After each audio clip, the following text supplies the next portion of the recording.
ওমর ফারুক সালাত শুরু করলেন, ফজরের সালাত, আল্লাহু আকবার। ইন দ্য মিন টাইম আবু লুকুলু এই খঞ্জর নিয়ে ওমর ফারুকের বুকের মধ্যে 3টা স্টেবিং করলেন। একটা মারলেন নাভির নিচে, মারার সাথে সাথে পাকস্থলী কেটে গেল। আরেকটা মারলেন পাজরে, পাজর ছিঁড়ে গেল। আজকে আমরা সাইয়েদনা ওমর ফারুকের বায়োগ্রাফি সম্পর্কে জানবো। ওমর ফারুক রাদিয়াল্লাহু তাআলা আনহু, the superhero of this উম্মাহ। এই উম্মার সুপার হিরো তিনি, ঠিক কি না? ওনার মুখের আগে লাঠি চলতো বেশি। সুবহানাল্লাহ পড়বেন না? মাঝে মাঝে লাঠি চালানোরও দরকার আছে না নাই? সাইয়েদনা ওমর ফারুক আমাদের জন্য অনুপ্রেরণা। Is the real superhero of Muslim উম্মাহ। তিনি এই উম্মার রিয়েল সুপার হিরো। এজন্য ওনার জীবনী থেকে আমরা কিছু শিক্ষা নেওয়ার চেষ্টা করব ইনশাআল্লাহ। পড়ে সাইয়েদনা ওমর ফারুক কিভাবে ইসলাম ধর্ম গ্রহণ করলেন, কিভাবে বিশ্বনবীর প্রাণের কলিজার টুকরা হলেন, এটা দিয়ে আমরা শুরু করি। আল্লাহ তাআলা সাইয়েদনা ওমর ফারুকের হৃদয়ের মধ্যে 3টা ধাক্কা মেরেছেন, ঈমানের ধাক্কা। আওয়াজ করে বলতে হবে কয়টা? জোরে বলেন তো কয়টা? 3টা ঈমানি ধাক্কা। এক হচ্ছে বিশ্বনবীর দোয়ার ধাক্কা, এক কি? দোয়ার ধাক্কা। 2 হচ্ছে সূরা হাক্কা দিয়েছেন আল্লাহ এক ধাক্কা, সুবহানাল্লাহ পড়বেন না? 3 হচ্ছে সূরাতু তাহা দিয়ে আল্লাহ দিয়েছেন আরেকটা ধাক্কা।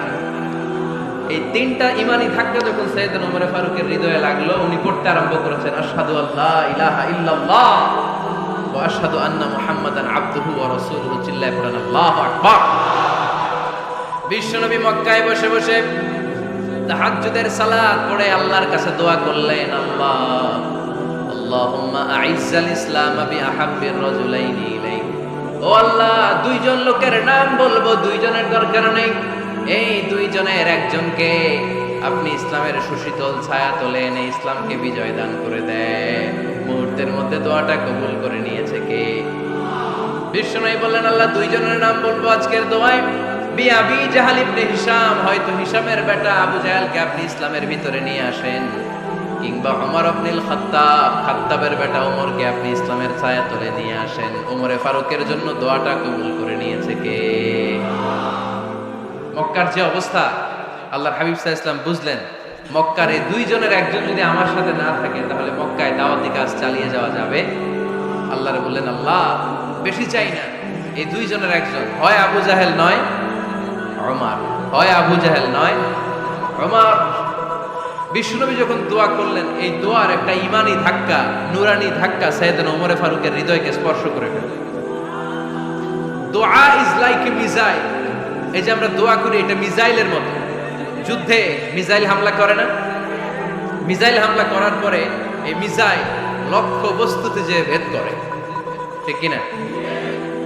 তেমনি দোয়ার মতো যদি আপনি দোয়া করতে পারেন, আপনি যেই জন্য দোয়া করেছেন ঠিক ওই জায়গায় যে আপনার দোয়া স্পর্শ করে। সুবহানাল্লাহ পড়বেন না? বিশ্বনবীর দোয়ার মাধ্যমে প্রথমে সাইয়েদনা ওমর ফারুকের হৃদয়ে এক ধাক্কা লাগলো। 2 নম্বরে রব্বুল আলামিন সূরাতুল হাক্কা দিয়ে ওমর ফারুকের হৃদয়ের মধ্যে দিলেন এক ধাক্কা। পড়েন আল্লাহু আকবার। কোরআনের ভেতরে সূরাতুল হাক্কা নামে একটা সূরা আছে না নাই? আল হাক্কাতু মাল হাক্কা ওয়া মা আদরাকা মাল হাক্কা। পড়েন আল্লাহু আকবার। বিশ্বনবী যখন দোয়া করলেন, ওই দোয়া যখন সাইয়েদনা ওমর ফারুকের হৃদয়ে স্পর্শ করলো, সাইয়েদনা ওমর ফারুক সব সময় বিশ্বনবীরে ফলো করতে আরম্ভ করলেন। বিশ্বনবী ডানে গেলে লুকিয়ে লুকিয়ে ওমর ফারুক ডানে যায়, বিশ্বনবী বায়ে গেলে লুকিয়ে লুকিয়ে ওমর ফারুক বায়ে যায়। বিশ্বনবী একবার মসজিদুল হারামে যে নামাজ পড়তে শুরু করলেন, ওমর ফারুক তখন বিশ্বনবীর পিছু পিছু ছদ্মবেশে পেছন থেকে যে বিশ্বনবী কিভাবে নামাজ পড়ে দেখতে শুরু করলেন। বিশ্বনবী ইন দা মিন টাইম এশার নামাজে আল হাক্কাতু মাল হাক্কা তেলাওয়াত শুরু করে দিলেন। আল হাক্কাতু মাল হাক্কা তেলাওয়াত শুরু করে দিলেন। তেলাওয়াত করতে করতে বিশ্বনবী যখন তেলাওয়াত করতেছে, ওমর ফারুক এরকম দুলতেছে আর মজা পাচ্ছে। ওমিয়া বিশ্বনবীর কণ্ঠ বুঝি আমার মতো কণ্ঠ, আপনার মতো কণ্ঠ, আহমদ বিন ইউসুফের কণ্ঠ, আব্দুল বাসিতের কণ্ঠ না। বিশ্বনবীর গলায় যে কি সুরের ঝংকার আল্লাহ দিয়েছেন, কি সুরের লহরী আল্লাহ দিয়েছেন, একবার যে শুনতো পাগল হয়ে যেত। আল্লাহু আকবার। বিশ্বনবী সূরা হাক্কা মন্ত্রমুগ্ধ তেলাওয়াতে মন্ত্রমুগ্ধ সুর দিয়ে মন্ত্রমুগ্ধ কণ্ঠ দিয়ে তেলাওয়াত করতে লাগলেন এশার সালাতে। ওমরে ফারুক বলতে লাগলেন, ওমরে ফারুক যত শুনেন অবাক হয়ে যায়, যত শুনেন অবাক হয়ে যায়, যতই শুনে অবাক। কিরে? কারণ তিনি আরবি ভাষা বুঝতেন। এত সুন্দর শব্দের গাঁথনি, এত প্রাঞ্জল বর্ণনা, এত সুন্দর অন্তমিল, এটা কবিতা না হয়ে পারে। উনি মনে মনে ভাবলেন এটা মনে হয় কবিতা। It might be poem, it could be poem. Muhammad মনে হয় কবি হয়ে গেছে, তার কাব্য প্রতিভা দিয়ে সে এটা বানিয়েছে। তা না হলে এত সুন্দর কথা, এটা কবিতা না হয়ে পারে। ইন দ্য মিন টাইম বিশ্বনবী কিন্তু দেখতেছে না যে পেছনে উমর। বিশ্বনবী তেলাওয়াত করছিলেন। ইন দ্য মিন টাইম বিশ্বনবী পড়ছিলেন, ওমা হুয়া বিকাউলি শাইরিন কলিলাম মা তুমিনুন। এর অর্থ হলো এটা কোনো কবির কথা নয়, খুব অল্প সংখ্যক লোকই তোমরা ঈমান আনো। সুবহানাল্লাহ পড়ে।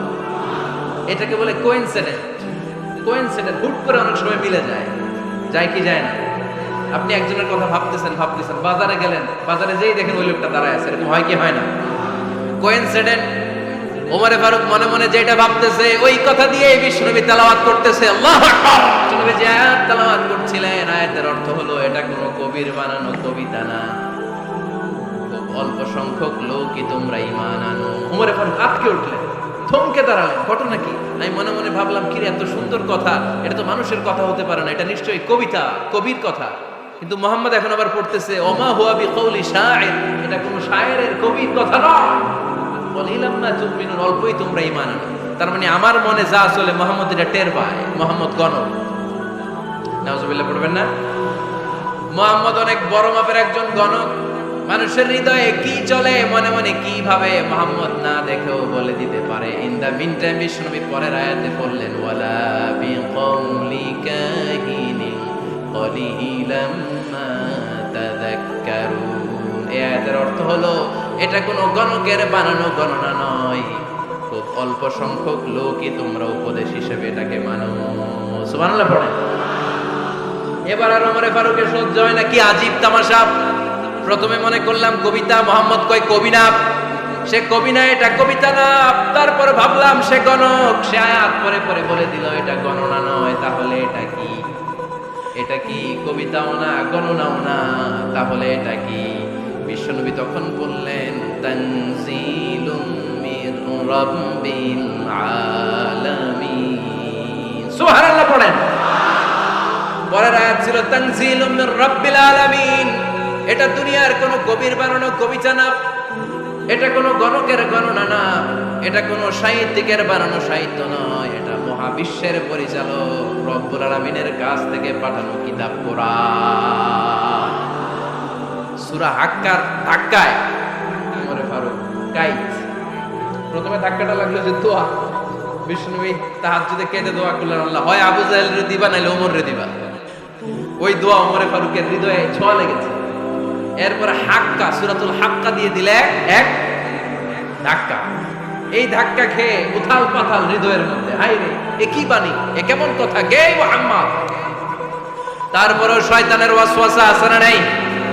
আল্লাহ বলে যতই ওয়াসওয়াসা ওমরকে দেয়া হোক, আমি ওমরে ফারুককে মুসলিম উম্মতের সেনাপতি বানিয়ে ছাড়বো, আমি সেনাপতি বানাবো। এবার 3 নাম্বার ডোজ। ডাক্তারের কাছে গেলে প্রথমে দেখবেন সিম্পল ডোজ দেয়, নরমাল ওষুধ, এটাতে কাজ না হলে ডোজ বাড়ায়, একেবারে কাজ না হলে অ্যান্টিবায়োটিক মারে, আছে না নাই? আল্লাহ প্রথমে দোয়ার ছোঁয়া লাগালেন, তারপর সূরা হাক্কা দিয়ে ধাক্কা মারলেন, এরপরে রব্বুল আলামিন বলেন এবার 3 নাম্বার ডোজ সূরা তোহা দিয়ে আমি তোমার হৃদয়টারে উজালা বানায় দেব রে ওমর। শয়তান ওদিক দিয়ে ওয়াসওয়াসা, খেলা দুই দিক থেকে চলতেছে। আল্লাহ তাআলা হেদায়েতের রাস্তায় টানছে, শয়তান জাহান্নামের দিকে টানছে। ঘোষণা দেয়া হলো মক্কায়, মুহাম্মদের মাথা কেটে এনে দিলে এত এত স্বর্ণ মুদ্রা দেয়া হবে। ওমরে ফারুক রাজি হয়ে গেলেন, নাঙ্গা তলোয়ার নিয়ে বিশ্বনবীর মাথা কাটার জন্য ছুটলেন। নাউজুবিল্লাহ পড়বেন না? বনু জাহরা গোত্রের এক লোক বলে, আইনা ইয়া ওমর, কই যাও? মুহাম্মদের মাথা কাটতে যাই। আরে মুহাম্মদের মাথা কাটতে যাও, তোমার বোন ফাতিমা বিনতে খাত্তাব আর তোমার বোন জামাই সাঈদ কদ সাবা, এরা তো ধর্ম ত্যাগ করে ফেলছে, এটা তো আমাদের ধর্ম ত্যাগ করে মুহাম্মদের ফলোয়ার হয়ে গেছে। আগে ওমর ঘর সামলাও, পরে মুহাম্মদের মাথা কাটতেছে।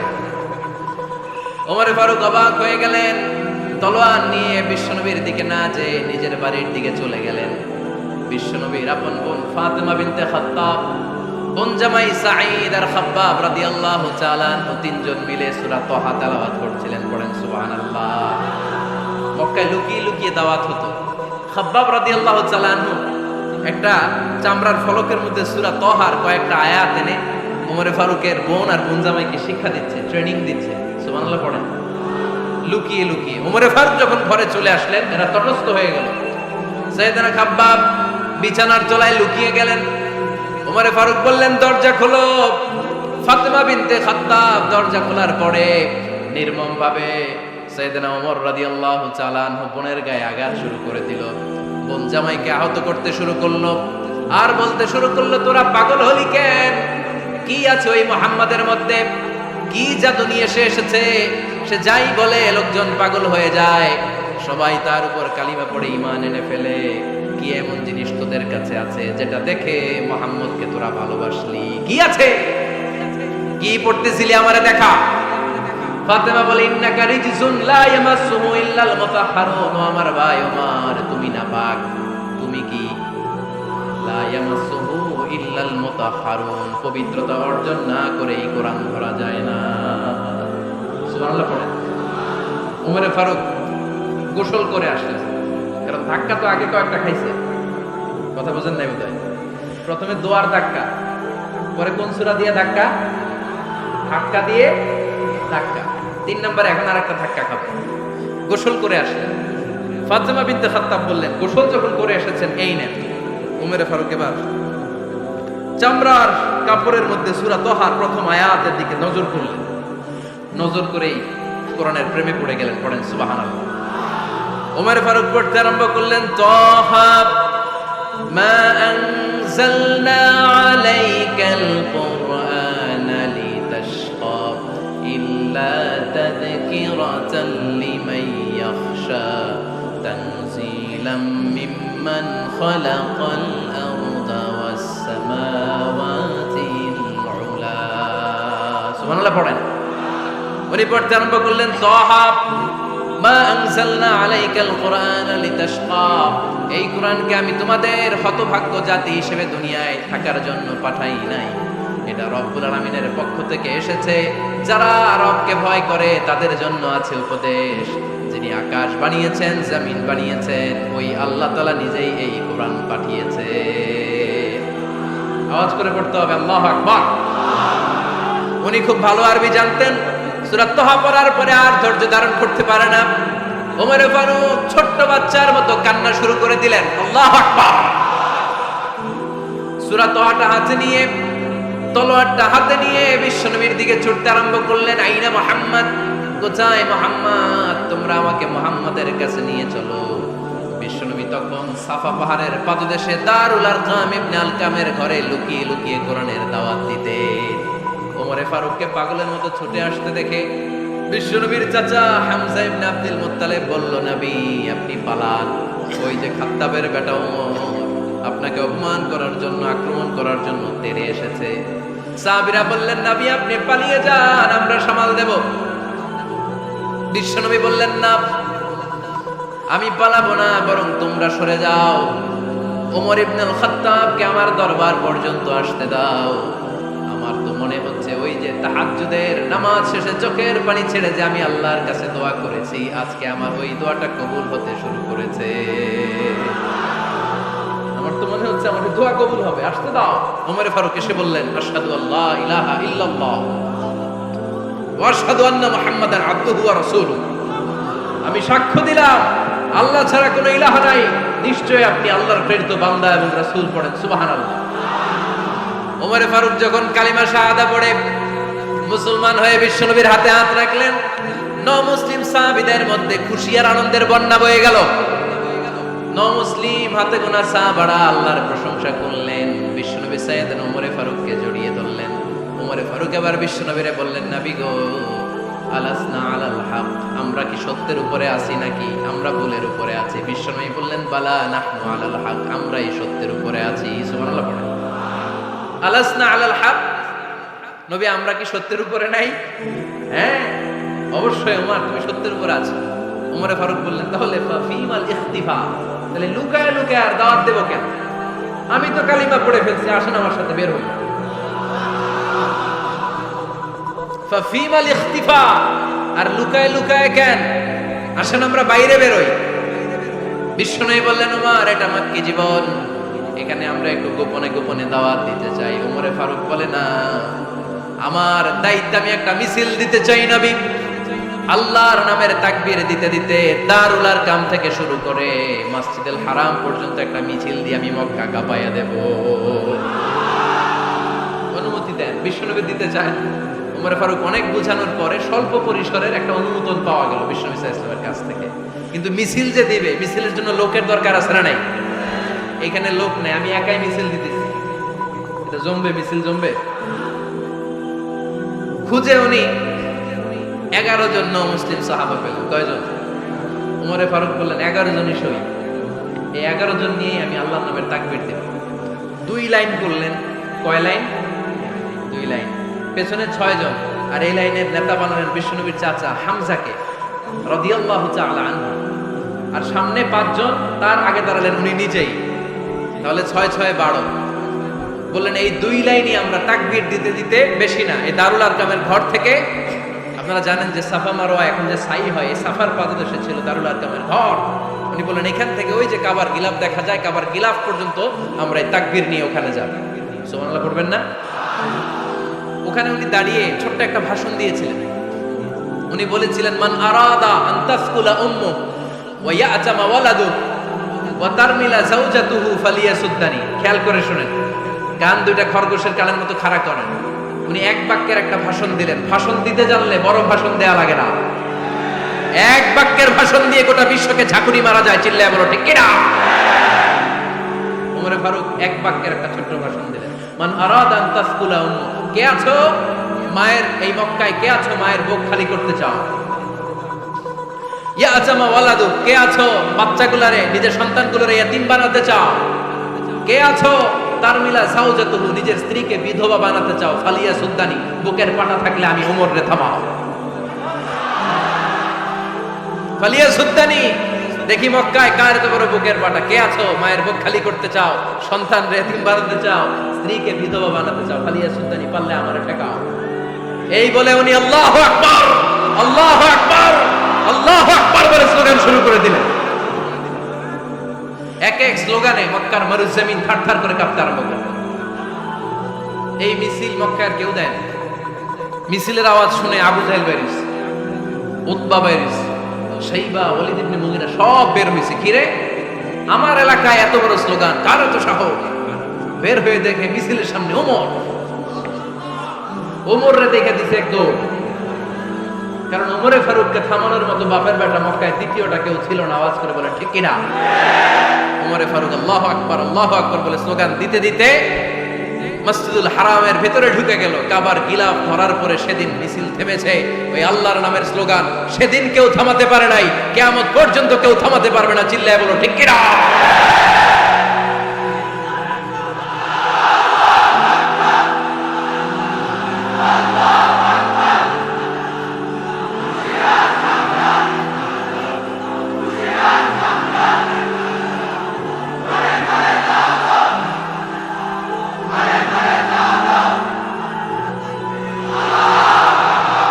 ওইরকম একটা ওমরের দরকার, আমাদের বেশি চাই না। জোরে বলেন ঠিক কিনা?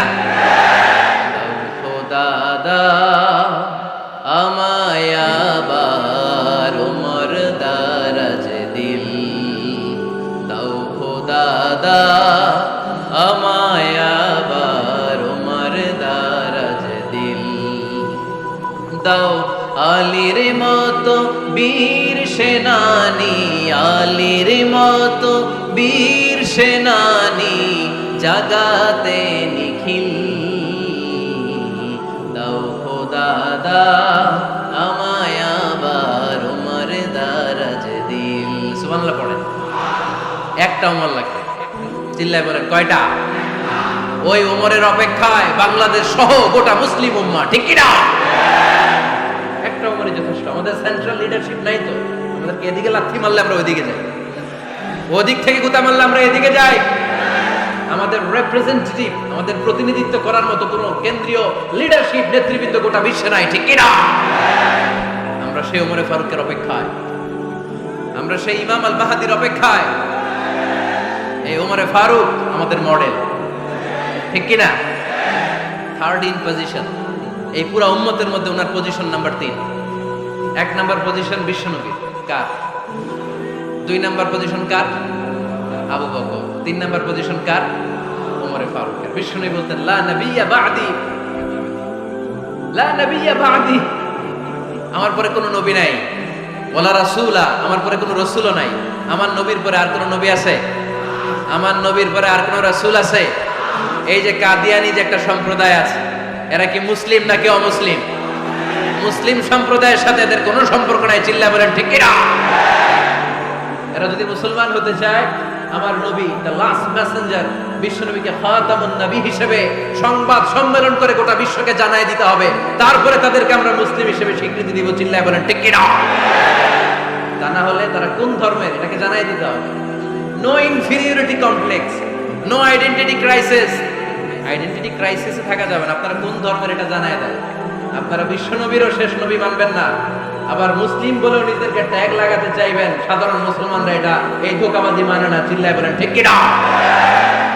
আমার নবীর পরে কোনো নবী নাই, আমার রাসূলের পরে কোনো রাসূল নাই, ঠিক কিনা?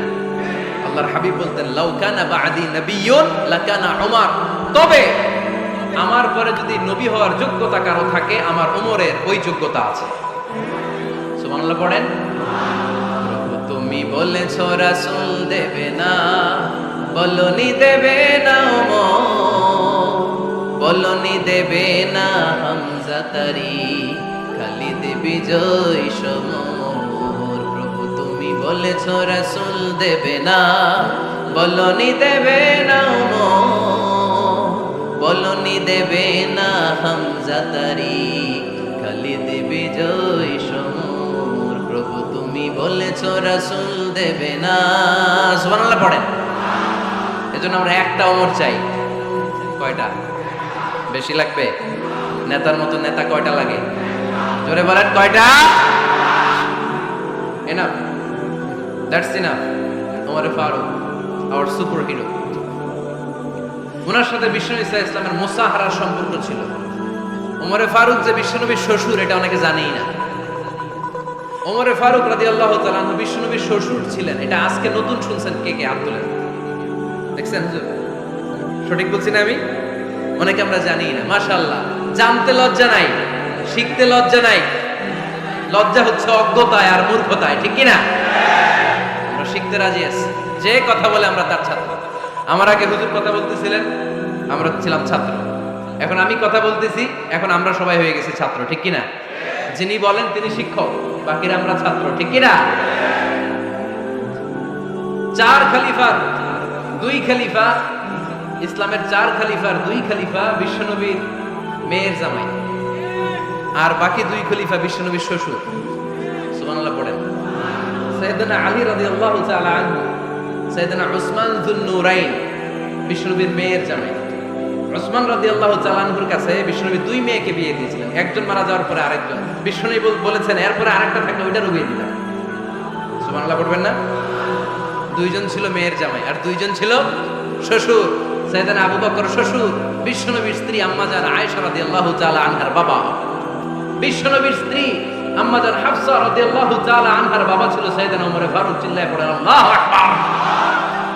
জানো তো পজিশন না? সাইয়্যিদু কুহুলিল জান্নাহ, জান্নাতে যত নারীরা যাবে, নারীদের সর্দারিনী হবে সাইয়্যিদাতুনা ফাতেমা রাদিয়াল্লাহু তাআলা আনহা।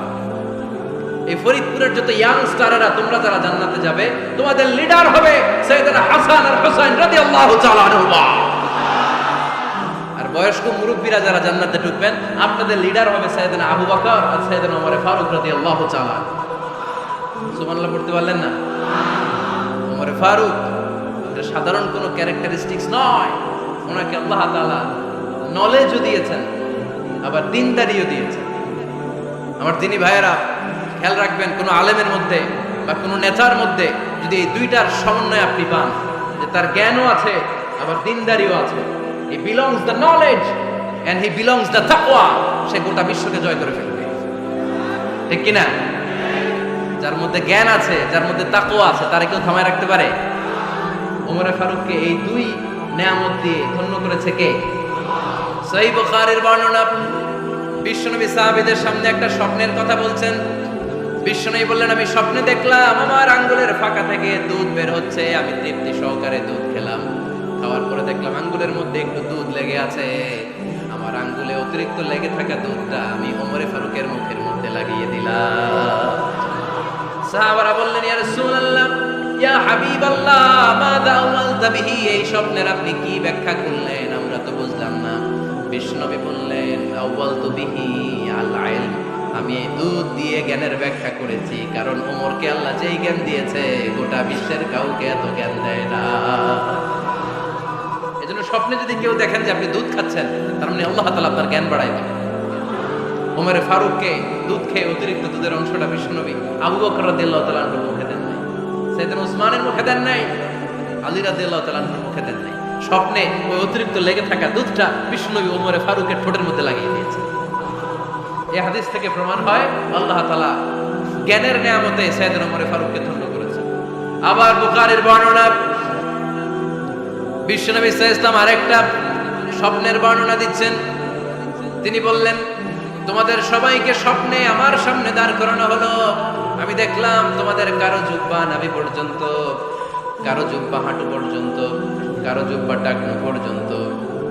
ওমরে ফারুককে যখন স্বপ্নে আমার সামনে দাঁড় করিয়ে দেয়া হলো, আমি দেখলাম ওমরের জুব্বা এত লম্বা, ওমর টেনে হিচড়ে তার জুব্বা নিয়ে সামনে হেঁটে যাচ্ছে।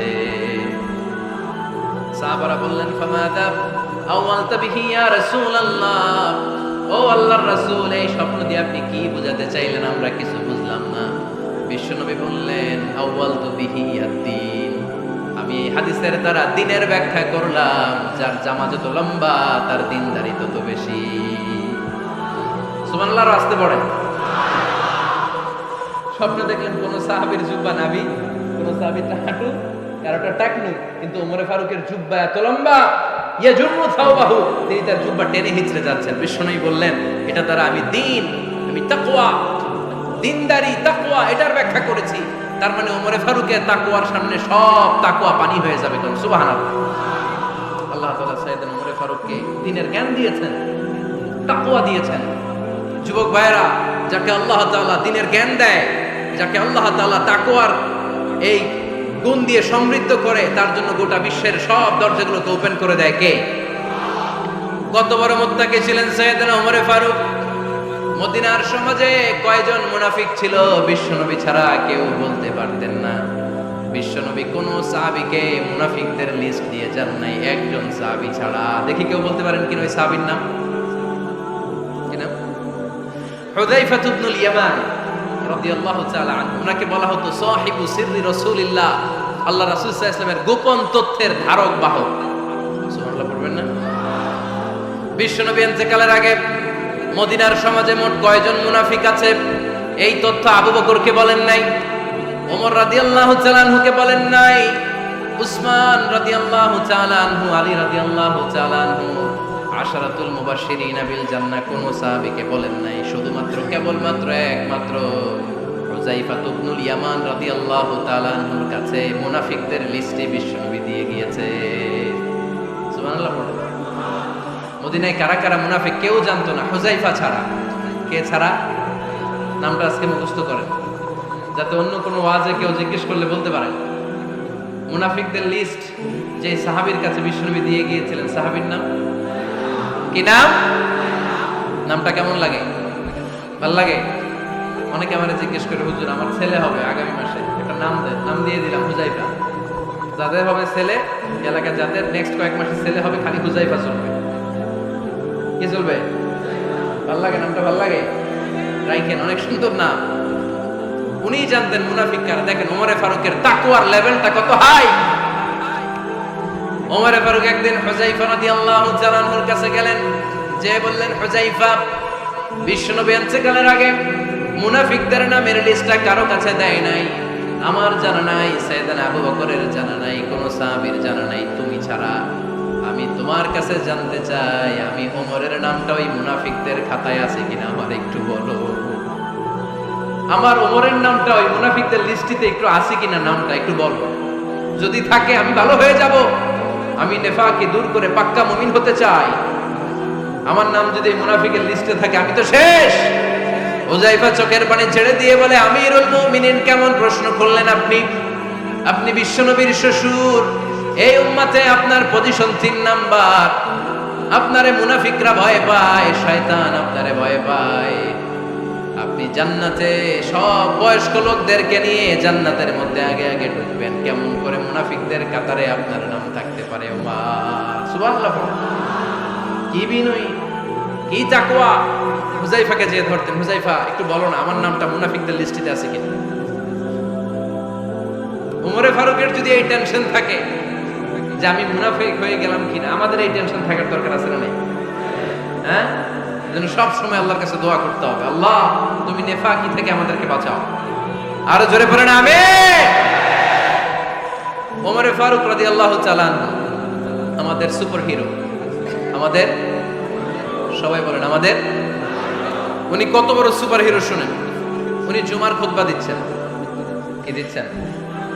মসজিদে নববীতে। খুতবার মাঝখানে হঠাৎ বললেন, ইয়া সারিয়াতাল জাবাল, ইয়া সারিয়াত ইবনে জানিমিল জাবাল। এই কথা বলে আবার খুতবা দিতে শুরু করলেন। ওনার এই ইয়া সারিয়াত ইবনে জানিমিল জাবালের সাথে আগের কথারও কোনো মিল নাই, পরের কথারও কোনো মিল নাই। জুমার নামাজের পর মুসল্লি সাহাবারা ধরলেন, বললেন, ইয়া আমিরুল মুমিনিন। খুতবার মাঝখানে হঠাৎ করে ইয়া সারিয়াত ইবনে জানিমিল জাবাল বলে আপনি চিৎকার করলেন কেন? আপনার এই বাক্যের সাথে আপনার খুতবার আগের বাক্যের কোনো মিল নাই, আপনার খুতবার পরের বাক্যেরও কোনো মিল নাই। এই কথা আপনি কারে বললেন, কারে উদ্দেশ্য করে বললেন? এই কথার তাৎপর্য কি আমাদেরকে বুঝিয়ে বলেন। ওমরে ফারুক বললেন, আমি যখন খুতবা দিচ্ছি আমি দেখতে পেলাম ওই যে কয়েক মাস আগে আমি আমার মুসলিম সেনাবাহিনী পারস্যে আক্রমণের জন্য পাঠিয়েছি, বর্তমান ইরানের ওই বিশাল এলাকাতে পারস্যে আমি আমার ব্যাটালিয়ন পাঠিয়েছি। আমি হঠাৎ করে দেখতে পেলাম আমার মুসলিম বাহিনীর সেনাপতি যুদ্ধের এক পর্যায়ে তার ডানে আছে উপত্যকা, বায়ে আছে পাহাড়। সে পাহাড়ি রাস্তা ছেড়ে দিয়ে উপত্যকার দিকে যেতে শুরু করেছে।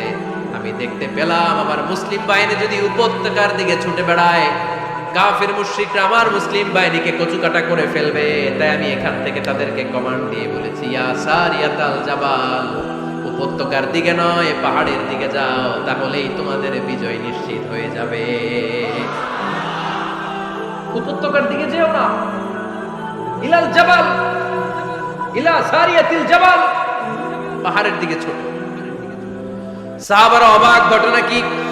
উনি বসে আছেন মদিনায় মসজিদে নববীর মিম্বারে দাঁড়িয়ে। উনি যদি ইয়া সারিয়াতাল জাবাল বলে, এটা কি ইরানে যাবে নাকি? ও মিয়া, তখনকার সময়ে বর্তমানের মতো মোবাইল ছিল নাকি, ইন্টারনেট ছিল নাকি, কিছু ছিল? খালি মুখে আমি যদি বলি ইয়া সারিয়াতাল জাবাল, এটা ইরানে যাবে, ইন্ডিয়ায় যাবে, ঢাকায় তো যাবে না, ফরিদপুর শহরেই তো বসবে না, ঠিক কিনা? কিন্তু এটা আমিরুল মুমিনিন বিশ্বাসী সাহাবারা বিশ্বাস করে নিল। কিছু মুনাফিক ছিল, এরা কয় না, ঝামেলা আছে, এটা তো সম্ভব না। এক কাজ করি, এই সেনাপতি যখন বিজয়ী বেশে মদিনায় ফিরে আসবে আর আমরা ধরব। এরা দিন গুনতে লাগলো, এই সেনাপতি মুসলিম বাহিনী নিয়ে পারস্য জয় করে কবে ফিরে আসবে। এই মুনাফিকের দলগুলো কখনো সেনাবাহিনীকে অভ্যর্থনা জানাতে যেত না, কিন্তু এইবার সবার আগে মদিনার উপকণ্ঠে যে সেনাপতিদেরকে অভ্যর্থনা জানানোর জন্য ফুল নিয়ে রেডি, ফুল নিয়ে দাঁড়ায়। সেনাপতি ঢুকার সাথে সাথে ধরছে, এই সেনাপতি কোত্থেকে আসছে? পারস্য জয় করে আসছে। এমন এমন দিন, জুমার দিন দুপুরবেলা যুদ্ধের মাঝখানে আমিরুল মুমিনিনের কণ্ঠের কথাবার্তা শুনছো নাকি? সেনাপতি অবাক, কয় তোমরা জানলা কেমনে? শুনছি তো। সুবহানাল্লাহ পড়বেন না? আমরা যুদ্ধে একটা ভয়ঙ্কর অবস্থার মধ্যে ছিলাম। পেছন থেকে শত্রু আমাদেরকে আক্রমণ করতে শুরু করে দিল। ডানে যাব না বায়ে যাব, সামনে যাব নাকি পেছনে যাব, রাস্তা খুঁজে পাচ্ছি না। ডান দিকে ছিল আমাদের উপত্যকার রাস্তা, বাঁ দিকে ছিল পাহাড়ি পথ, আমরা সোজা পথ হবে মনে করে উপত্যকার দিকে ছুটতে আরম্ভ করলাম। হঠাৎ করে আমিরুল মুমিনিনের কণ্ঠ বজ্র কণ্ঠে আমার কানের মধ্যে ভেসে আসলো। আমার মনে হলো আমিরুল মুমিনিন কেমন যেন আমাকে কমান্ড দিচ্ছেন আর বলছেন, ইয়া সারিয়াতাল জাবাল, ডান দিকে উপত্যকার পথে নয়, তাড়াতাড়ি পাহাড়ের দিকে সৈন্যবাহিনী নিয়ে উঠে যা। পাহাড়ের দিকে, ডানে না। This is wrong track and this is the right track. ওই দিন যদি ওমরে ফারুকের ওই গাইডলাইন, আমিরুল মুমিনিনের কমান্ড যদি আমি না শুনতাম, আজকে বিজয়ের বেশে ফিরতেও পারতাম না, আমাদের চেহারাও তোমরা দেখতে পেত না। ওমরে ফারুকের ওই কমান্ড, ওই গাইডলাইন অদৃশ্য থেকে শোনার কারণে এই পারস্যের মধ্যে আমাদেরকে সেই যুদ্ধে বিজয় দান করেছে কে?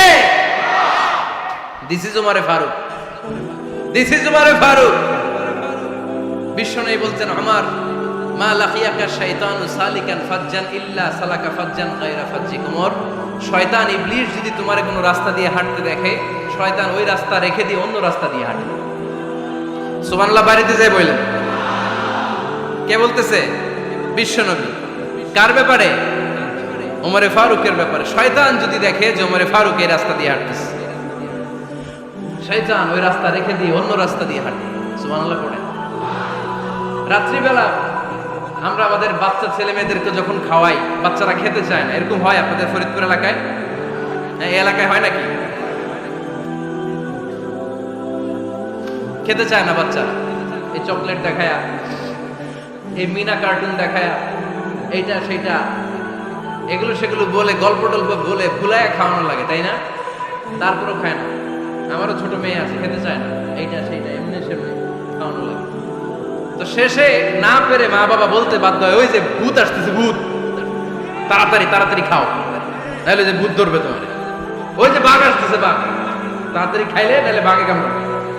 বলি না আমরা? আপনারা কি বলেন? ভূত। আর কি বলেন? হ্যাঁ হ্যাঁ, আচ্ছা, এক এক জায়গায় এক একটা আমরা বলি, ভূত আসবে, বাঘ খাবে, ভাল্লুক খাবে, তাড়াতাড়ি খাও। মদিনাতে যখন ওমরে ফারুক আমিরুল মুমিনিন, মদিনার মায়েরাও বাচ্চাদেরকে খাওয়াতে পারতো না, ছোট্ট মেয়েদেরকে খাওয়াতে পারতো না, খাওয়া নিয়ে যন্ত্রণা করতো। বাচ্চারা যখন মদিনায় খেতে চাইতো না রাত্রি বেলায়, মদিনার মায়েরা বলতো, তাড়াতাড়ি খাও, হা হুয়া ইয়াতি উমর, হা হুয়া ইয়াতি উমর, তাড়াতাড়ি খা, নাইলে ওই যে ওমর আসতেছে, Omar. This is our superhero সাইয়েদনা ওমর ফারুক রাদিয়াল্লাহু তাআলা। শুধু শয়তানি ভয় পেত না, মুনাফিকরাও ভয় পেত, জমের মতো ভয়। শুধু তাই না, আমাদের আম্মাজান বিষ্ণু সাল্লাল্লাহু আলাইহি ওয়াসাল্লামের স্ত্রীরাও ওমরে ফারুককে ভয় পেতেন। সুবহানাল্লাহ কইবেন না? মাঝে মাঝে বিষ্ণু সাল্লাল্লাহু আলাইহি ওয়াসাল্লামের সাথে আম্মাজান আয়েশার ঝগড়া হতো, হতো না? আপনাদের ফ্যামিলিতে ঝগড়া হয়? হয় না? হয় না? কার কার দেখি? ওরে আল্লাহ, অনেক আল্লাহর ওলি আছে তো জায়গায়। ঝগড়া হয় না? কি কথা কয়, ঝগড়া হয় না? বিশ্বনবীর ফ্যামিলিতে ঝগড়া হয়, আপনার ফ্যামিলিতে হয় না? মিষ্টি ঝগড়া। আর ও বিয়েই করে নাই।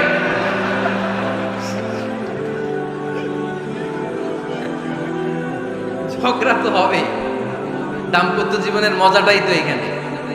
কখনো ঝগড়া, কখনো আনন্দ, একটু বৃষ্টি, একটু রোদ, একটু হাসি, একটু কান্না, ভালো লাগা, ভালোবাসা শেয়ার করে নেয়, মিলেমিশে একাকার হয়ে যাও, ঠিক কিনা?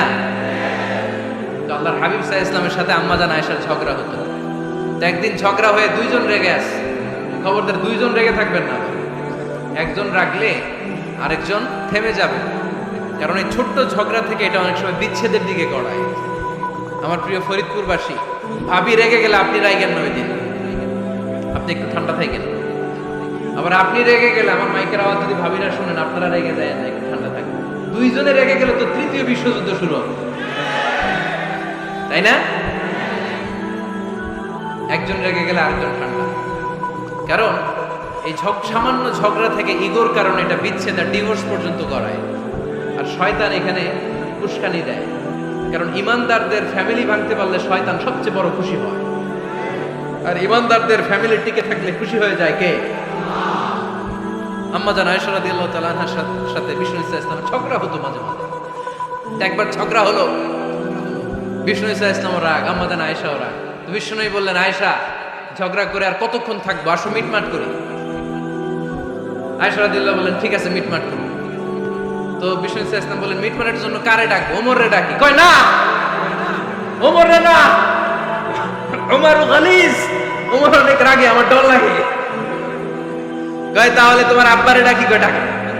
কি খুশি, মেয়েদের মধ্যে অভ্যাসটা আছে না নাই? তাহলে তোমার আব্বারে ডাকি। ডাকেন। ডেকে নিয়ে আসা হলো। আবু বকর রাদিয়াল্লাহু তাআলা আনহু দাঁড়ালেন, আম্মা জান আয়েশা দাঁড়ালেন, বিশ্বনবীও দাঁড়ালেন।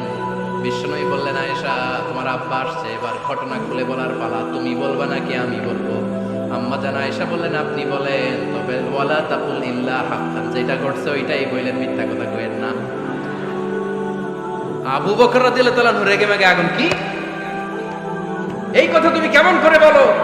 বিশ্বনবীকে মিথ্যা কথা কখনো বলবে? রেগে মেগে দিলেন মেয়ের গালে এক চড়। বানিয়ে বলতেছি না, মুসনাদ আহমদ ইবনে হাম্বলের হাদিস। বাবার হাতের থাপ্পড়কে আম্মা জান আয়েশা উল্টে বললেন। সাইয়েদনা আবু বকর রাগে গড়গড় করছেন, আবার মারার জন্য তেড়ে গেলেন। এবার বাঁচার জন্য আম্মা জান আয়েশা বিশ্বনবীর পিছনে যে আশ্রয় নিলেন, বিশ্বনবী বাঁচানোর জন্য দুই হাত মেলে দাঁড়িয়ে গেলেন। পড়েন সুবহানাল্লাহ। বিশ্বনবী যখন দুই হাত মেলে দাঁড়িয়ে গেলেন, সাইয়েদনা আবু বকর রাদিয়াল্লাহু আনহু থেমে গেলেন। সাইয়েদনা আবু বকর রাদিয়াল্লাহু তাআলা ঘর থেকে বের হয়ে বারান্দায় দাঁড়ালেন। পড়েন সুবহানাল্লাহ। এবার বিশ্বনবী আম্মা জান আয়েশার কাছে যেয়ে বলেন, ইয়া আয়েশা কাইফা রাআইতিনি আনকাসতুকি মিনার রাজুল, দেখছো কেমনে বাঁচাইলাম? আমি না থাকলে ভর্তা বানাই ফেলতো আজকে। আমি বাঁচাইছি তোমারে, আমি আমার লগে ঝগড়া করো তুমি। লজ্জায় পড়ে আম্মা জান আয়েশা খিলখিল করে হেসে দিলেন, বিশ্বনবীও হেসে দিলেন। দুইজনের হাসির মধুর আওয়াজ শুনে সাইয়েদনা আবু বকর বাইরে থেকে অবাক, কিরে এতক্ষণ না ঝড় তুফান, এখন দেখি হাসি। সালাম দিয়ে অনুমতি নিয়ে ভিতরে ঢুকলেন। ঢুকে দেখেন আম্মা জান আয়েশাও হাসে, বিশ্বনবীও হাসে। এ হাসি দেখে আবু বকর রাদিয়াল্লাহু আনহু হেসে দিলেন। আরশের উপর থেকে খুশি হয়ে গেলেন কে? এবার সাইয়েদনা আবু বকর রাদিয়াল্লাহু তাআলা আনহু বললেন, ইয়া রাসূলুল্লাহ আশরিকানি ফি সিলমিকুমা কামা আশরাকতুমানি ফি হারবিকুমা।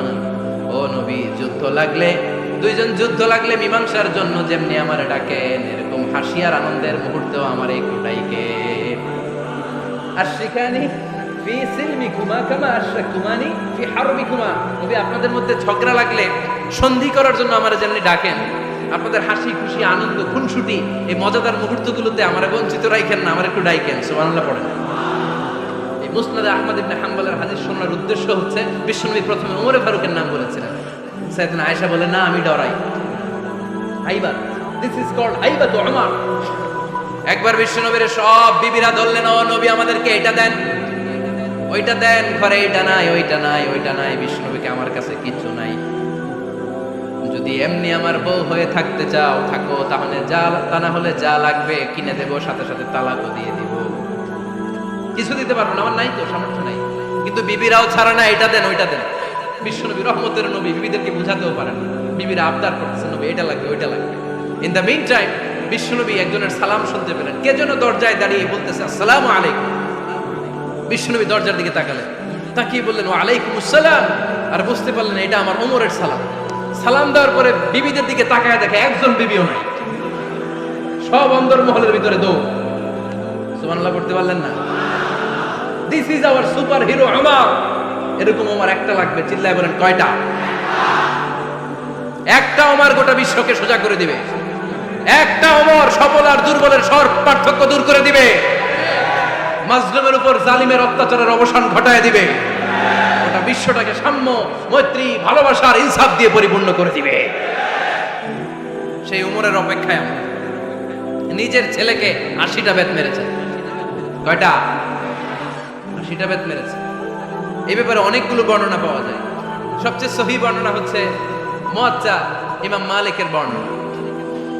ওমর ফারুক রাদিয়াল্লাহু তাআলা আনহুর ছেলে আব্দুর রহমান মারুফুন বিআবি শাহমা ছিলেন মিশরে। ওখানে নাবিজ খেয়েছিলেন। নাবিজ হচ্ছে আরব দেশের লোকেরা দুধের মধ্যে শক্ত খুরমা রাত্রেবেলা ঢেলে দিত। ঢেলে দিলে সারা রাত ওই খুরমার রসটা দুধের সাথে মিশে দুধটা লাল হয়ে যেত। এটারে সকালবেলা খেত, খুব সুস্বাদু। এটাকে বলে নাবিজ। কিন্তু এটা রাতে ভিজাইলে সকালেই খাইতে হয়, রেখে দিলে আবার একটু সমস্যা হয়। এটা অনেকটা তারির মতো হয়ে যায়, মাতলামি চলে আসে। তো তো ওমরে ফারুকের ছেলে নাবিজ খেয়েছেন, মদ খাননি, নাবিজ। কিন্তু নাবিজ খাওয়াতে সাকরান চলে এসেছে। সাকরান চলে আসাতে এটা যখন প্রমাণিত হয়েছে, আমর ইবনে আস রাদিয়াল্লাহু তাআলা আনহু নাকি 80 বেত মেরেছে মিশরে। কয় বেত? নিয়ম হচ্ছে সবার সামনে, কিন্তু সবার সামনে না মেরে একটু গোপনে মেরেছে। এই তথ্য যখন ওমরে ফারুকের কাছে এসেছে, উনি বললেন না, মারতে হবে সবার সামনে, আলাদা মারলা কেন? ও মদিনায় ফিরে আসলে আমি আবার 80টা মারব। মদিনায় ফিরে আসার পরে সাইয়েদনা ওমরে ফারুক ওই আগের 80টারে আর ধরেন নাই, নিজ হাতে আবার 80টা বেত মেরেছে। এই বেত মারার 1 মাস পরে এই আবু শাহ ইন্তেকাল করেছে। অনেক ঐতিহাসিক বলে এই বেতের আঘাতে মরেছে, কেউ কেউ বলেছে নিজের রোগের কারণে মরেছে। কিন্তু দিস ইজ দ্য ইনসাফ সিস্টেম অফ উমর। নিজের ছেলে বলে ছেড়ে দেয় নাই। এখন নিজের ছেলে হইলে 7 খুন মাফ, নেতার ছেলে হইলে 10 খুন মাফ, এলাকার মোড়লের ছেলে হইলে 10 খুন মাফ। নো পার্সিয়ালিটি ইন ইসলাম। ইসলামে পার্সিয়ালিটি নাই।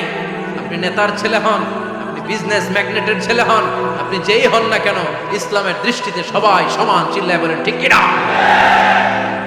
মখজুমিয়া গোত্রের এক নারী চুরিতে ধরা পড়ল। সাহাবারা বললেন, নবী, মদিনার সবচেয়ে ভেরি প্রেস্টিজিয়াস এন্ড ডিগনিফাইড ফ্যামিলির মেয়ে, আপনি হাত কাটেন না, কারণ ইসলামের নিয়ম চুরি করলে কি কেটে দাও? বিশ্বনবী বললেন, বলো কি? হাত না কাটার জন্য তোমরা আমাকে রেকমেন্ড করছো? এটা আল্লাহর আইন। পৃথিবীর কেউ রেকমেন্ড করলো শোনার ক্ষমতা আমার নাই, কারণ আইনটা দিয়েছে কে? লাউ কানাত ফাতিমাতু বিনতি মুহাম্মাদিন সারাকাত লাকাতা মুহাম্মাদুন ইয়াদাহা। আরে বনু মাকসুমিয়া মেয়ে তো দূরের কথা, আমার কলিজার টুকরা ফাতেমাও যদি আজ চুরিতে ধরা পড়তো, তার হাত কেটে দিতে আমি 1 মিনিটও দেরি করতাম না। দিস ইজ ইসলাম। এই হচ্ছে ওমরে ফারুকের মানাকিব। এরকম ওমরে ফারুক কয়টা লাগবে? আওয়াজ করে বলতে হবে, কয়টা লাগবে? একটা লাগবে। এই সাইয়েদনা ওমরে ফারুক মদিনার প্রথম চিফ জাস্টিস ছিলেন। সর্বপ্রথম উনার পরামর্শে সাইয়েদনা আবু বকর রাদিয়াল্লাহু তাআলা আনহু কোরআনকে সংকলন করেছেন। আমরা এই যে কোরআন পড়ি 30 পারা, এমদাদিয়া লাইব্রেরি 114টা সূরা, কত সুন্দর সন্নিবেশ করা হয়েছে, এখানে সাজানো হয়েছে। আল্লাহর হাবিব সাল্লাল্লাহু আলাইহি ওয়াসাল্লামের সময় কি এরকম কোরআন ছিল নাকি? ছিল? খেজুর পাতার মধ্যে, গাছের বাকলের মধ্যে, ওটের বড় হাড্ডির মধ্যে আর পাথরের মধ্যে খোদাই করা কোরআন ছিল। সাইয়েদনা আবু বকরের সময় রাদিয়াল্লাহু তাআলা আনহুর সময় যুদ্ধ হলো, 70 জন হাফেজ সাহাবী ইন্তেকাল করলেন। সাইয়েদনা আবু বকর রাদিয়াল্লাহু তাআলা আনহুকে ডেকে ওমরে ফারুক বললেন, ও আবু বকর, এইভাবে হাফেজে কোরআন সাহাবীরা যদি দুনিয়া থেকে বিদায় হয়ে যায়, আল্লাহর কোরআনও তো বিদায় হয়ে যাবে। আমার পরামর্শ হলো আপনি সব বয়োজ্যেষ্ঠ সাহাবীদেরকে একসাথে করে কোরআনের সব কাগজগুলোকে একসাথে করে একটা নির্ধারিত কপির মধ্যে কোরআনকে সংকলন করে ফেলে। সাইয়েদনা আবু বকর বললেন, যেটা আমার নবী করেন এটা আমি কেমনে করি? কিন্তু ওমরে ফারুক নাচরবান্দা বলে, না, এটা করলে কোনো খারাপ হবে না, ভালোই হবে। মুসলিম উম্মার জন্য এক জায়গায় কোরআন সন্নিবেশিত থাকবে, আপনি করেন। সাইয়েদনা আবু বকর রাজি হয় না, ওমরে ফারুকও ছাড়ে না। ওমরে ফারুক বলতে বলতে বলতে বলতে এমন ভাবে সাইয়েদনা আবু বকর রাদিয়াল্লাহু তাআলা আনহুকে ধরলেন, সব শেষে সাইয়েদনা আবু বকর ওমরে ফারুকের কথাই কোরআন সংকলনে রাজি হয়ে গেলেন। পড়েন সুবহানাল্লাহ। উনি বললেন, ওমর যখন আমাকে বারবার বুঝাতে লাগলো, আল্লাহ তাআলা আমার হৃদয়টা ওমরের কথা শোনার জন্য খুলে দিলেন। আল্লাহ তাআলা কেমন যেন আমাকে ইলহাম করলেন, আবু বকর করো, এই কাজের মধ্য দিয়ে আমি আমার কোরআনকে গোটা বিশ্বে জীবিত রেখে দেব। This is Umar. এই যে আমরা হিজরি সনের যে আমরা গণনা করি, এই হিজরি সনের প্রবর্তক হচ্ছে সাইয়েদনা ওমরে ফারুক। সুবহানাল্লাহ নাই? আপনাদের মনোযোগ আছে না গেছে? কই ঘুমায় গেলেন মনে হয়? তাকবীর দেন তো একজন আওয়াজ করে।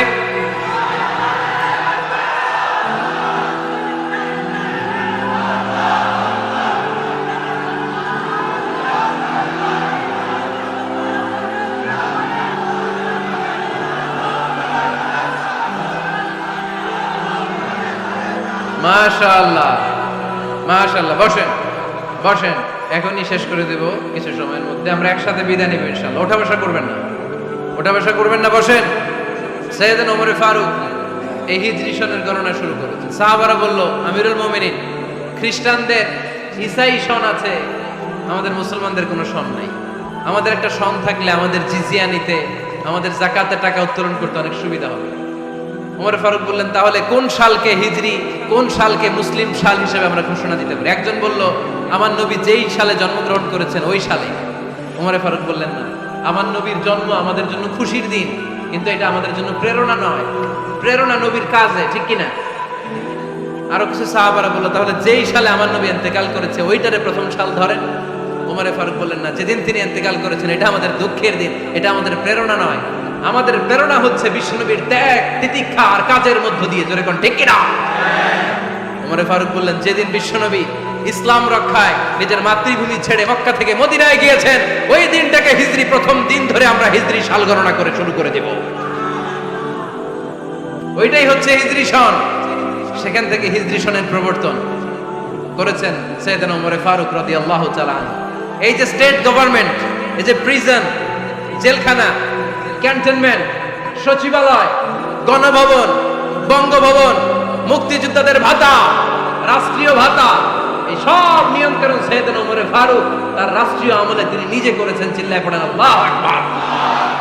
মুসলমানদের আলাদা কারেন্সি, নিজস্ব মুদ্রা ব্যবস্থা নিজে চালু করেছেন।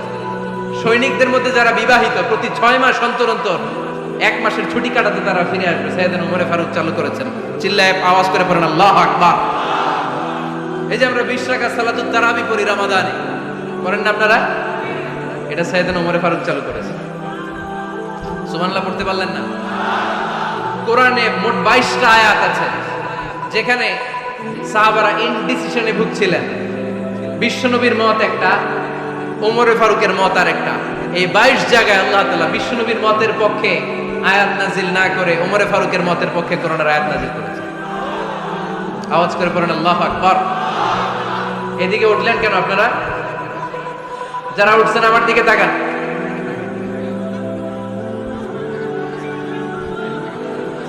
কিছু ভিতরে ঢুকতেছে, কিছু বাইরেতেছে না?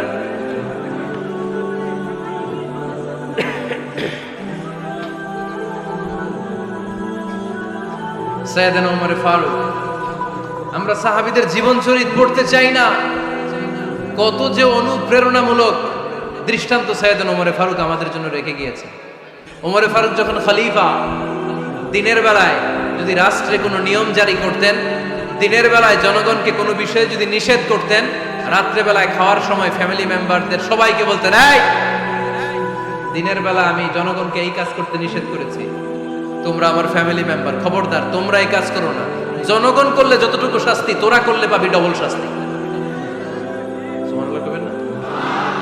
আমাদের নেতারা ওই বাড়ির বিচার করে, ওই বাড়ির মাইয়ার বিচার, ওই বাড়ির পোলার বিচার। নিজের পোলা গাঞ্জা টানে, আছে না নাই? নিজের মেয়ে অপরাধ করে, আছে না নাই? কি নেতা ছিলেন ওমর ফারুক! আগে নিজের ঘর সামলিয়েছেন, আগে নিজেকে সামলিয়েছেন, নিজের ঘর ঠিক করেছেন। বলেছেন জনগণ করলে যত ব্যাড, তোরা করলে double bad. This is call leader, ঠিক কিনা? এক বাবা এসে বললেন, ওমর ফারুক আমার ছেলে কথা শোনেন, বেয়াদব। ওমর ফারুক ছেলেরে ডাকলেন, বাবা তুমি তোমার আব্বাজানের কথা শোনো না, এটা তো কবিরা গুনাহ। ছেলে বলে, ওমর ফারুক সব দায় দায়িত্ব আল্লাহ ছেলে মেয়েদেরকে দিয়েছে, বাবা মাকে কোনো দায়িত্ব দেয়নি। ওমর ফারুক বললেন, অবশ্যই দায়িত্ব দিয়েছে। তাহলে বলেন আমার বাবার দায়িত্ব কি? উনি বললেন, প্রাইমারিলি প্রথমত 3 দায়িত্ব। আইয়ান তাকিয়া উম্মা, পৃথিবীর প্রতিটি বাবার উচিত ছেলেদের মেয়েদের জন্য ভালো মায়ের ব্যবস্থা করা।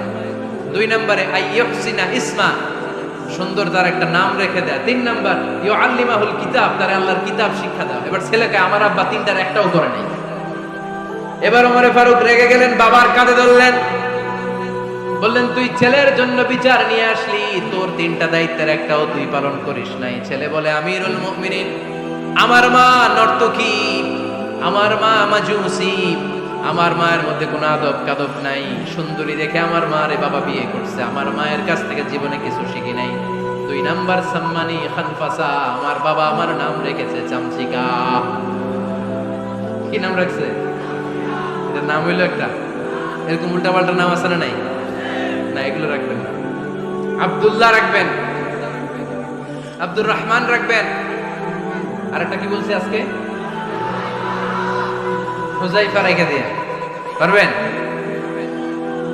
ওয়ালাম ইউআল্লিমনি হারফাম মিন কিতাবিল্লাহ আমিরুল মুমিনিন। শুধু তাই না, আল্লাহর কোরআনের একটা অক্ষর আমার বাবা কোনোদিন আমার আমারে শিক্ষা দেয় না। ওমর ফারুক রেগে গেলেন, এবার বাপের কান্দে ধইরা মারতে শুরু করলেন। তুই পোলার নামে বিচার নিয়ে এসেছিস, তোরে মার দিব আগে। এরকম নেতার দরকার আছে না নাই? মদিনায় এক লোক তার বউরে রাগের চোটে 100 তালাক দিয়ে ফেলছে। কয় তালাক দেয়ার নিয়ম কয়টা? দিছে কয়টা? এবার স্ত্রী কাঁদতে কাঁদতে এসে বলে, আমিরুল মুমিনিন দেখেন, আমার স্বামী আমারে রেগে মেগে 100 তালাক দিচ্ছে। ওমর ফারুক বললেন, দইরা নিয়ে এটা নিয়ে আসা হোক। ওমর ফারুক বললেন, কয়টা তালাক দিয়েছো? 100টা। কেন দিছ? কয় মাথা গরম আছে। এরকম আছে না? তালাক দেওয়ার সময় সব তালাক, তুই তালাক, তোর মা তালাক, তোর বোন তালাক, সব তালাক। তালাক দিবে ওয়াইফ রে, দিতেছে সবাই রে। তোমারে ফারুক বললেন, দিবে 3টা, 100টা দিলা কেন? কয় মেজাজ গরম ছিল।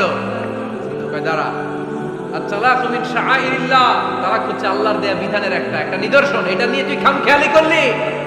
আমার রায় শোন, আমার রায় হচ্ছে 3 তালাকে তোর বউ তালাক, বাকি 97 তালাক তোর পিঠের উপরে পড়বে। এরকম বিচারের দরকার আছে না নাই? এরকম দৃষ্টান্তমূলক বিচার যদি বাংলার জমিনে দেয়া হতো, আর কোন নারী ধর্ষিতা হতো, আর কোন নারীকে অ্যাসিড মারা হতো, আর কোন নারী যৌতুকের জন্য কান্না করত? একটা অমর লাগবে, বেশি না। কয়টা লাগবে? তিনি গভর্নর সিস্টেম চালু করেছেন, governor system, Islamic state. Bahrain, Yemen, মিসর, কুফা, বসরা, মক্কা, মদিনা, এই 7 জায়গায় 7 জন গভর্নর পাঠিয়েছেন। তাদের থেকে তথ্য নিতেন। এই গভর্নর সিস্টেম উনি বানিয়েছেন। সাইয়েদনা আমর ইবনে আল-আস রাদিয়াল্লাহু তাআলা আনহুকে পাঠিয়েছেন মিশরে। মিশরে একটা দৌড় প্রতিযোগিতা হতো। ওই দৌড় প্রতিযোগিতায় আমর ইবনে আল-আস রাদিয়াল্লাহু তাআলা আনহুর ছেলে অংশগ্রহণ করেছে, কিন্তু এক মিশরি ওই দৌড় প্রতিযোগিতায় চ্যাম্পিয়ন হয়ে গেছে। রানার্স আপ হয়েছে আমর ইবনে আল-আসের ছেলে। এবার মিশরি ফার্স্ট আর গভর্নরের ছেলে সেকেন্ড। রাগের চোটে আমর ইবনে আল-আসের ছেলে ওই মিশরির মাথার মধ্যে কয়েকটা বাড়ি মেরেছে। মিশরি বলে, আমার মাল্লা কেন? তুমি খেলায় পারো না, আমার মাল্লা কেন? কয়, আনা ইবনুল আকরামিন, আমি গভর্নরের পোলা, আমি যা বলবো এটাই হবে, আমার উপরে কথা নাই। মিশরি ওইখানে আর ঝগড়া বাঁধায় নাই, মনে দুঃখ নিয়ে মদিনায় চলে আসলেন। এসে বললেন, আমিরুল মুমিনিন, আপনি আমর ইবনে আল-আস রাদিয়াল্লাহু তাআলা আনহুকে মিশরের গভর্নর বানিয়ে পাঠিয়েছেন। একটা প্রতিযোগিতায় আমি চ্যাম্পিয়ন হয়েছি, ওনার ছেলে হয়েছে রানার আপ। কেন সে চ্যাম্পিয়ন হতে পারে নাই? এই কারণে আমার মাথায় লাঠি দিয়ে 3টা বাড়ি মেরে। বিচারটা দিছে কার দরবারে? কথা বুঝেন নাই বোধহয়? ওমর ফারুকের দরবার। ওমর ফারুক বললেন, তাই আগামী বছরের অমুক তারিখ আমি সব গভর্নরদেরকে ডেকে হিসাব নিতে, ওই দিন তুই থাকবি, পারবি না? মিশরে বলে, পারবো মানে অবশ্যই পারবো। ওই দিন 7 রাজ্য থেকে 7 গভর্নর হাজির, গভর্নরদের ছেলেরাও হাজির, মিশরীয় হাজির। 7 গভর্নরের কাছ থেকে 7 এলাকার খোঁজ খবর নেয়ার পরে ওমরে ফারুক বললেন, আইনাল মিসরি, মিশরি লোকটা কই, এদিকে আয়। মিশরি সামনে আসার পরে বলল, আমর ইবনে আল-আস, তুমি মিশরের গভর্নর, তোমার ছেলে সহ তুমি আসো। আমর ইবনে আল-আস এসে সামনে বসে রইলেন। এবার বললেন, ও আমর ইবনে আল-আসের ছেলে, তুমি নাকি ইবনুল আকরামিন গভর্নরের ছেলে, তুমি যা বলবা মিশরে নাকি তাই হবে, তোমার নাকি অনেক দাপট। নিজে একটা লাঠি এনে মিশরীর হাতে দিয়ে বলল, এবার তোর মাথায় যতটা মারছে তুই ততটা গুনে গুনে মার, আমি দেখবো। আমর ইবনে আল-আস দেখবে, আমর ইবনে আল-আসের ছেলেরে তুই এখানে মার।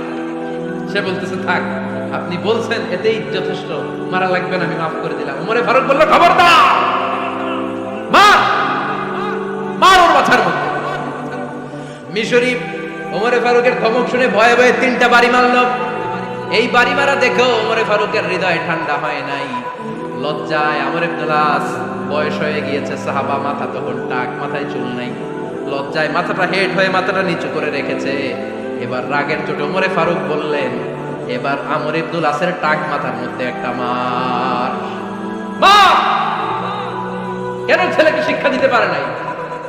ইয়া আমর ইবনে আল-আস, মাতা জাআলতুমুন নাস আবিদা, তোমরা কখন মিশরীদেরকে নিজেদের দাস বানায় নিলা? ওয়াকাদ ওয়ালাদাতুহুম উম্মুহুম আহরারা, আর ওদের মায়েরা তো ওদেরকে স্বাধীন সন্তান হিসেবে প্রসব করেছে। মানুষদের উপর ক্ষমতাগিরি করার জন্য গভর্নর পাঠাই নাই। খবরদার জনগণ, তাদেরকে দেখভাল করার জন্য তোমাদেরকে পাঠানো হয়েছে, তাদের উপর কোনো অত্যাচার করার জন্য নয়। চিল্লায় বলেন ঠিক কিনা? এরকম নেতা কয়টা লাগবে? কয়টা? ওই নেতার নাম কি? ওমর। হ্যাঁ হুয়া ইয়াতি ওমর। 22 জায়গায় বিশ্বনবী কয় একটা, ওমরে ফারুক বলে আরেকটা। আল্লাহ বলে বিশ্বনবী আপনার পক্ষে আমি আয়াত নাজিল করতে পারলাম না, আমি ওমরের পক্ষে নাজিল করে দিলাম। বিশ্বনবী বলতেন ইন্না লিকুল্লি উম্মাতিন মুহাদ্দাস, সব উম্মতের মধ্যে, সব নবীর উম্মতের মধ্য থেকে একজন করে আল্লাহ তাকে মুহাদ্দিস বানাতো। মুহাদ্দিস না মুহাদ্দাস। মুহাদ্দাস মানে এমন লোক যিনি যা ভাবতো ওই ভাবনাটাই আল্লাহ আয়াত হিসেবে নাজিল করে দিতেন। বিশ্বনবী বলেন আমার উম্মতের মধ্যে মুহাদ্দাস হচ্ছে সাইয়েদনা ওমর। মদিনার সবচেয়ে বড় মুনাফিকের নাম আব্দুল্লাহ ইবনে উবাই ইবনে সালুল। সব মুনাফিকদের সরদার, কিন্তু এই মুনাফিকের ছেলেটা হলো পাক্কা ইমানদার। এই ছেলের নাম হলো আব্দুল্লাহ। আওয়াজ করে বলেন ছেলের নাম কি?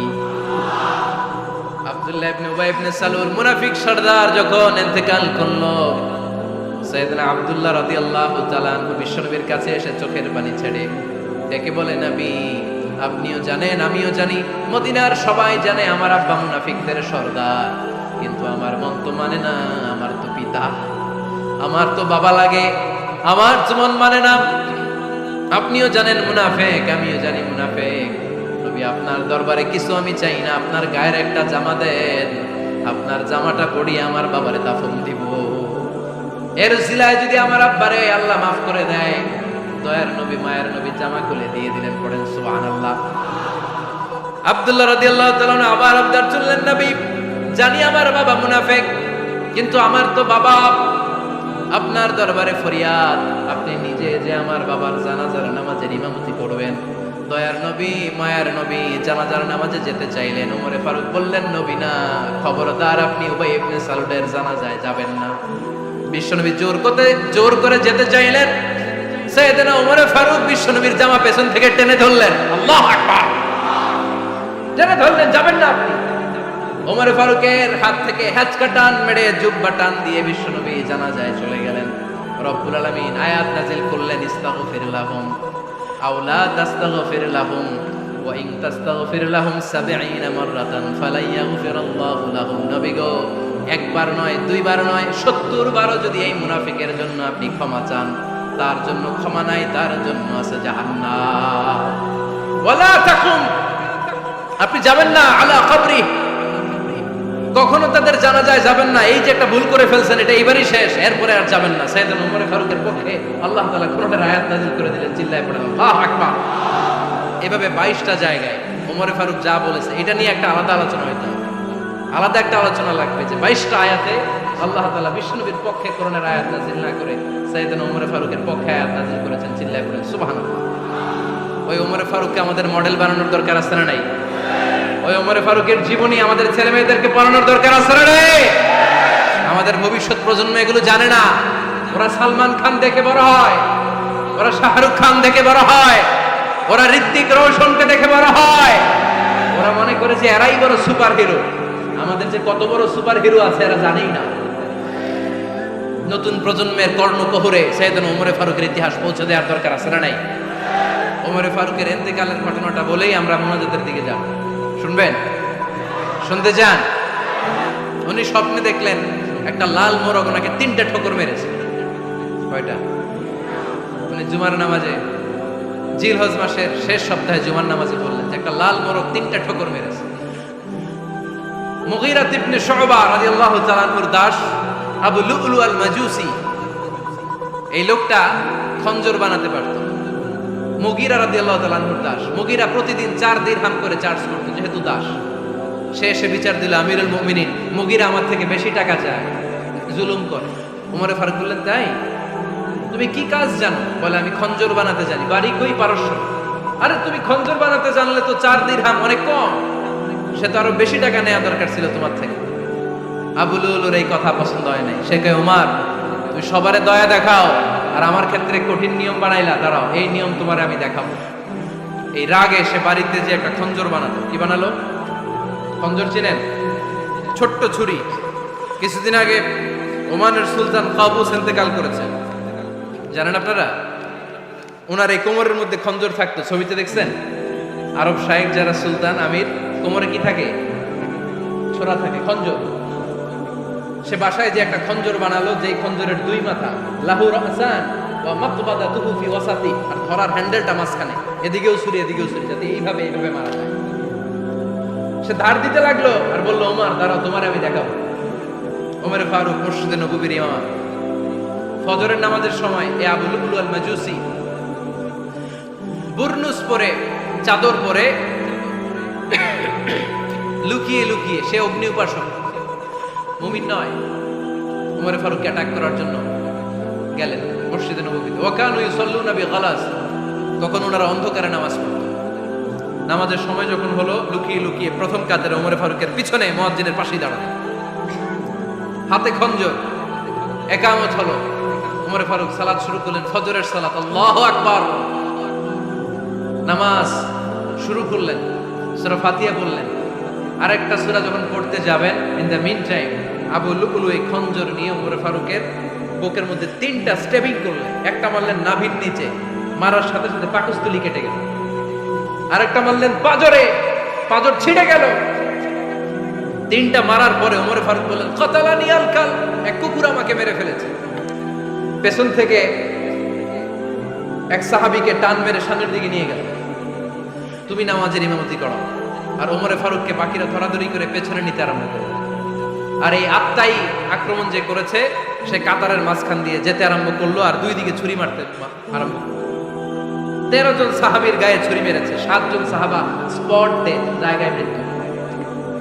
এই ভয়ঙ্কর অবস্থা দেখে এক সাহাবী বুরনুস, এক ধরনের জুব্বা আছে মাথাওয়ালা, অনেকে জ্যাকেট পরছেন না এরকম মাথাওয়ালা, লম্বা জুব্বা আছে, আরবরা শীতে পরে মাথাওয়ালা, এই মাথাওয়ালা জুব্বা বের করে এক সাহাবী জালের মতো তার দিকে উড়ায় মারে। ওই বুরনুসের মধ্যে পেঁচিয়ে আবু লুলু মাটিতে পড়ে গেল আর সুইসাইড করে ফেলল, নিজের বুকে নিজে মেরে আত্মহত্যা। যেই সাহাবীকে ইমামতির জন্য দাঁড় করালেন, উনি ছোট্ট সূরা দিয়ে, প্রথম রাকাতে সূরা আল কাউসার, দ্বিতীয় রাকাতে সূরাতুল ইখলাস দিয়ে নামাজ শেষ। ওমর ফারুক বেহুশ। ওমর ফারুক কি বেহুশ। সবাই কান্নাকাটি করতেছে, সবাই দেখতে গেলেন, এখন হুঁশ ফিরে না। মুখের মধ্যে, মুখ খুলে রাষ্ট্রের চিকিৎসক মুখের মধ্যে দুধ দিলেন, ওই নাভি দিয়ে দুধ বের হয়ে যায়, পাকস্থলী কেটে ওখান দিয়ে দুধ বের হয়ে যাচ্ছে। তারা বললো, ওনারে বাঁচানো সম্ভব না, দেখেন হুঁশ ফিরে কিনা। হুঁশ ফিরলে ওনার পরে কে আমির হবে, উনি যেন প্যানেল ঠিক করে দিয়ে যায়। সবাই তাকিয়েছে ওমর ফারুকের চোখের দিকে। আল্লাহর মেহেরবানিতে ঘন্টা খানিক পরে উনি চোখ খুললেন। চোখ খোলার পরেই বলেন নাই, ও মা আমি মরে যাই। চোখ খোলার পরে উনি বলেন নাই, কে মারলো আমারে। চোখ খোলার পরে উনি বলেন নাই, আমার পরে নেতা কে হবে। চোখ খোলার পরে সর্বপ্রথম কথাটি ছিল, আসল্লান নাস, আমার নেতৃত্বে যে ফজরের নামাজটা শুরু হয়েছিল, এটাকে ঠিকমতো তোরা পড়েছিলি? আমার নেতৃত্বে যে ফজরের জামাত শুরু হয়েছিল, সেটা ঠিকঠাক মতো সমাপ্ত হয়েছিল কিনা আগে বল। আসল্লান নাস, নামাজটা হয়েছে কিনা বল। সুবহানাল্লাহ করতে পারলেন না? This is Umar, hour super hero. নেতা অনেকগুলো লাগে না, এরকম নেতা একটাই যথেষ্ট, যে গোটা বিশ্বকে কাঁপায় দিতে পারে। চিল্লায় বলো ঠিক কিনা? আমরা চাই আমাদের ছেলেগুলো ওমর ফারুকের মতো বড় হোক। আমরা চাই আমাদের ছেলে মেয়েগুলো খাব্বাব, খুবাইব, সাইয়েদনা আলী, উসমান, আবু বকর রাদিয়াল্লাহু তাআলা আনহুর অনুসরণে বড় হোক, ঠিক কিনা? আমরা একটা ওমর চাই, যিনি আমাদেরকে সালাতের শিক্ষা দিয়ে গিয়েছেন, ইন্তেকালের আগে বলেছেন সাল্লান নাস। এজন্য আমরা যেন নামাজ কখনো নষ্ট না করি। আল্লাহর জমিনে দ্বীন বাস্তবায়ন আসাদ্দুহুম ফি আমরিল্লাহি ওমর রাদিয়াল্লাহু তাআলা আনহুর মতো এত কঠোর কেউ ছিলেন না। তাই দ্বীন বাস্তবায়নে আমরা যেন কাউরে ছাড় না দেই। সবার আগে আল্লাহর দ্বীন, সবার আগে আল্লাহর কোরআন, সবার আগে আমার ইসলাম, ঠিক কিনা? চাইলেই কেউ এদেশ থেকে ইসলামকে মিটাই দিতে পারবে না। যে দেশে আল্লাহু আকবার ধ্বনির সাথে সাথে সূর্য উঠে যায়, আল্লাহু আকবার ধ্বনির সাথে সাথে সূর্য ডুবে যায়, সে দেশে আর কিছু থাকবে না থাক, আমার ইসলাম থাকবেই। আর কিছু থাকবে না থাক, আমার কোরআন থাকবেই। সে ইসলামের সাথে থাকতে রাজি আছেন তো? কোরআনের সাথে থাকতে রাজি আছেন তো?